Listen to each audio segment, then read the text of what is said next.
시청자 여러분, JTBC 뉴스9의 손석희입니다. 진도 팽목항입니다. 3일째 비가 내리고 있습니다. 힘든 날들이 이어지고 있습니다.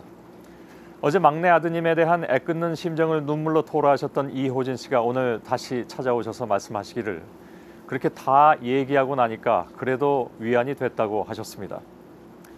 그러니까 시청자 여러분께서 단지 듣고 함께 가슴 아파해 주신 것만으로도 이호진 씨께는 크게 위안을 주신 셈입니다.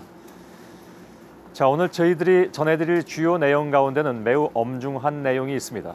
제보에 의하면 사고가 난 16일 이후에 초기 며칠 동안의 구조 작업 과정에서 해경과 군안업체인 언딘으로 인한 심각한 문제가 있었습니다. 제보자를 만나서 사실 확인을 거듭해온 박성훈 기자가 준비하고 있습니다. 우선 오늘의 구조 상황과 관련 소식을 짚어드리고 이 문제를 집중 보도해드리겠습니다. 김관 기자가 지금 옆에 나와 있습니다. 어서 오세요. 네. 어제도 시신 수습이 한구에 그쳤고 오늘도 또 한구에 그쳤습니다. 참 갈수록 어려운 그런 상황이면 틀림이 없네요. 네, 그렇습니다. 일단 어제 내려졌던 풍랑주의보가 오늘 오전부터는 좀 해제가 됐습니다. 하지만 저희 뒤로도 이제 계속 비가 내리는 게 보여지듯이 사고 현장도 이 조류와 바람이 계속 거센 상황입니다. 따라서 사실상 정조 시간 하루 두세 차례 있는 이 정조 시간을 제외하고는 계속해서 잠수 인원들이 투입이 되긴 쉽지 않은데요. 다만 지금 세월호 좌측 출입구 쪽에 LED 조명이 하나가 설치가 돼 있다고 합니다. 이 잠수 요원들이 내부로 진입하기 위해서 그 LED 조명을 설치한 건데 일종의 물속 등대 역할을 하고 있다고 합니다.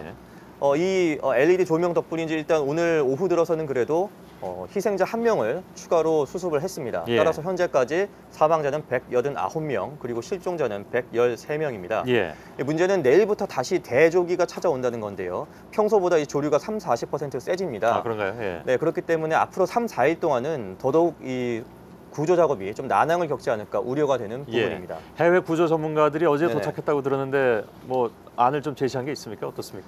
좀 많은 기대가 됐었던 부분인데요. 결론부터 말씀드리자면은 마땅한 아이디어는 나오지 않았습니다. 이제 어제 저희 사고 해역쯤에 영국 해군 출신의 전문가 그리고 네덜란드 군안 전문가들이 도착을 했습니다. 그래서 저희 구조팀과 해군 지휘 함정에서 장시간 회의를 가졌습니다. 하지만 결론이 난 거는 1차적으로 난 것은 일단 이번 세월호 사고가 워낙 해외에서도 유사 사례가 없다. 그리고 두 번째로는 지금 조류와 시야가 워낙 제한적이기 때문에 지금 상황에서 새로운 어떤 수색 작업을 벌이긴 좀 쉽지 않다. 기존의 작업을 하는 것이 오히려 낫다. 이런 결론이 났습니다. 그리고 일각에서는 이종인 대표의 다이빙벨 투입 여부에 대한 논의도 있을 것 아니냐 이런 추측을 했었는데 그런 논의는 일단 이루어지지 않았습니다. 내일 새벽에 뭐 다시 들어간다는 얘기가 있긴 있는데 그건 좀 확인을 해봐야 될 것 같고요. 그리고 지금 어제 그 얘기할 때 문이 열리지 않아서 구조하기가 참 어려운 상황이라고 얘기를 했는데 이 며칠 사이에 계속 그런 상황이 이어지는 것 같습니다. 폭발한다든가 이런 방법도 어저께 얘기가 잠깐 나왔었는데 그거는 결론이 어떻게 났습니까? 새로운 난관입니다. 지금 객실 문을 여는 문제인데요. 지금 잠수사들은 사실상 열 수 있는 문은 다 열어본 셈이다. 이렇게 이야기를 하고 있습니다. 그래서 지금 닫혀있는 문을 열기 위해서 새롭게 제기된 게 어제 전해드린 대로 용접 부분 그리고 소량의 폭약을 사용하는 부분인데 이렇게 될 경우에는 내부에 있는 탑승자한테 어떠한 영향을 줄지 모릅니다. 그래서 가족들이 이 부분에 대해서 거세게 반발하고 있고 따라서 지금 제3의 대안으로 제시되고 있는 게 정밀 작업이 가능한 군용 와이어 절단기를 이용하는 방법입니다. 이 부분에 대한 논의가 지금 해군 측과 가족들 간에 상당히 많이 이루어지고 있기 때문에 내일쯤에는 1차적인 좀 결론이 날 수 있을 것으로 조심스럽게 전망을 해봅니다. 알겠습니다. 지금 저쪽 팽목항에 가족들이 모여 있는 곳이 따로 있지 않습니까?